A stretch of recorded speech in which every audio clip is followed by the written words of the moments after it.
স্বাভাবিক আছে, এর মধ্যে তো অন্যায় কি আছে? মনোজিৎ মিত্র ওখানকার অবিসম্মানিত নেতা।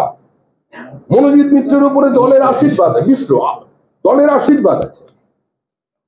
মনোজিতের কেউ ওখানে গভর্নিং বডি তাদের ডিসক্রিশনারি পাওয়ার অ্যাপ্লাই করে তাকে অস্থায়ী কর্মী হিসেবে নিযুক্ত করেছে, তো বার্তা দিয়ে দিয়েছে।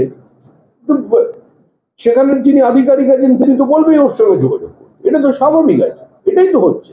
এটা তো কোনো বিচ্ছিন্ন ঘটনা নয়, মনোজিতের ঘটনা কোনো বিচ্ছিন্ন ঘটনা নয়। মনোজিৎ একটা কুকর্ম করেছে সেটা আপনি বলতে পারেন, কিন্তু চারিদিকে সিস্টেমটাকে এটা বানিয়ে দিয়েছে তৃণমূল।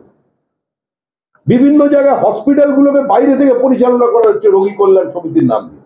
তো বিজেপিরও তো এমএলএ আছে, বিজেপির যারা এমএলএ আছে সেই বিজেপির এমএলএ দের জুরিসডিকশনের মধ্যে যে হসপিটাল গুলো আছে সেখানে রোগী কল্যাণ সমিতিতে কোথায় বিজেপির প্রতিনিধি আছে? মুখ্যমন্ত্রী যে প্রশাসনিক বৈঠক করতে চান যে জেলায়, তো যে জেলায় বিজেপির বিধায়ক আছেন, বিধায়িকা আছেন, তাদের ডাকেন না কেন?